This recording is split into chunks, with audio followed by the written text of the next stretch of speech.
Welcome back to Up Close. As you watch this program this morning, consider this. There are 120,000 American men, women, and children right now anxiously waiting for life-saving organ transplants. Every 10 minutes, another person is added to that list. Really stunning statistics, but perhaps here's the biggest. 22 people a day die waiting for an organ. We're going to talk about that in depth this morning. Joining us, Joe Roth, President and CEO of New Jersey Sharing Network. It's a transplant network. Keith Gerald, he's one of the lucky people. He received a heart and liver transplant last year. And Jill Zaloni, she is a mother of 3 from Glen Ridge, New Jersey. She is right now waiting for a heart transplant. The death of the former Miss New Jersey turned journalist Kara McCullum can only be tempered by the gift of life that she has given. The New Jersey Sharing Network to help facilitate the donations. Elise, tell me a little bit about the message that the Sharing Network wants folks to take from Kara McCullum. Yes. Well, you know, Kara in her life was so generous and so charitable, and she continued that in her passing by generously donating her organs to save someone else's life. One organ donor can save the lives of up to 8 people and enhance the lives of 50 others, but it extends well beyond that with their family and friends. Tell us about, why you were in need of a lung transplant. Well, in 2001, I was diagnosed with pulmonary fibrosis. I waited a while and finally was able to get a double lung transplant. See, it just doesn't touch me. It's my family and my friends who saw me go through the journey.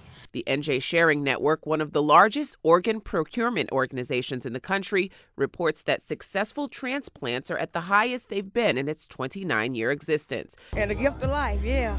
It's a wonderful thing. The Neely family is just one of hundreds of families walking in the Celebration of Life 5K in Paramus. People like 78-year-old Ann O'Hanlon. She got very sick, even flatlined, and then received a heart transplant just in time. Then it was like instant recovery. The next day I was up on an exercise bike and everything. It was unbelievable. It's still unbelievable 25 years later. Before we came on, you told me a little bit about what happened. Share with my audience what happened. Well, about 5 years ago, my daughter Zoe was hit by a car. She was crossing the street with my older sister, and they didn't see the car coming. And what happened from that? The organs were donated to families. Can you tell me that story too?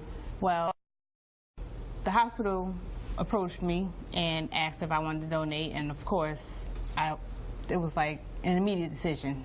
If she could go on to save somebody else's life, why not? So she donated her heart to a 2-year-old, her liver to a 1-year-old, and her kidney recipient just celebrated his 5-year anniversary on Monday. I'm getting goosebumps. Honestly, I'm getting goosebumps when you just told me that. That is such an amazing story. Elise, tell us about how this process happens. Is this something that is on your driver's license? I know that's on there too, but is this different? Well, obviously, in Zoe's case, she was a child, so Patty made the courageous decision to donate her organs. Yes, people can register to be an organ donor on their driver's license. They also can register on our website at njsharingnetwork.org. The largest organ matching center in the U.S. opening its doors today to help educate the public about transplants, so important. The Living Donor Education event was held in honor of National Kidney Month at the New Jersey Sharing Network headquarters in New Providence.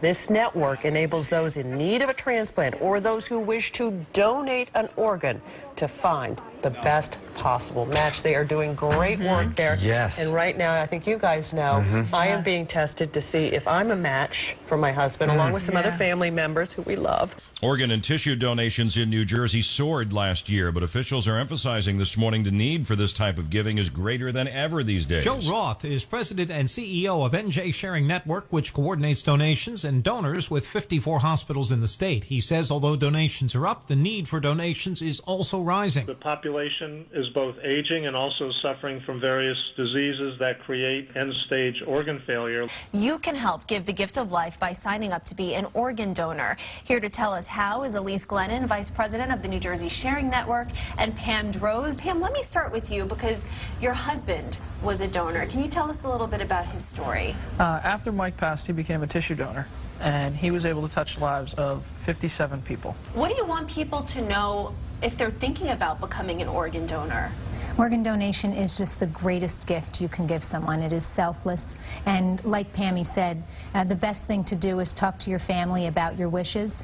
You can also register to be an organ donor online at njsharingnetwork.org. Welcome back. The New Jersey Sharing Network houses the largest organ matching center in North America. Mool Singhi is on the wait list for a kidney at various donor organizations. He admires Share Network because they make it their goal to educate the general public that anyone could be a donor. They accomplish this with events like 5K runs. Last year, about 10,000 people participated, and that's increasing the awareness. Almost all of us can be donors, if not of organs, certainly of tissue. There was a 15-year-old from Wall. He died very tragically. They donated. And so many people were saved because of this young man and because of his family's decision, and then enhanced dozens and dozens of people's lives, up to 75 people, because they also made available skin and bone donations. Joan in Lafayette, you're on New Jersey 101.5. There is a network called Sharing Network. You can go on that, Google it, and it will show you the people that are helped and how it's changed their lives. A family is grieving the death of their 2-year-old, but their heartbreaking loss leads to a miracle for a woman they met today. News 12. Two strangers brought together like long-lost friends by one little boy. This is amazing.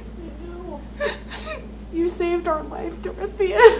But it was Dorothea Duffy's life that needed saving. Her kidneys were failing, and at the same time, 2-year-old Ben Diamond's life was being cut terribly short.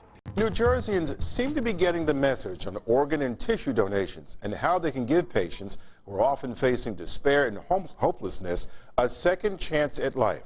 30-year-old Samantha Denty is reading her second chance at life wish list. She wrote it in the hospital while waiting for a heart transplant. They sat down my family on September 27th, and they said they did everything they could do, but unless a heart was available, and because unfortunately there are not enough donors, that I didn't have 24 hours left to live, they found a heart with 13 hours left, hopped on a plane, and I got a second chance at life. New Jersey Sharing Network, a nonprofit responsible for the recovery of organs and tissue in the state, set a record in 2015.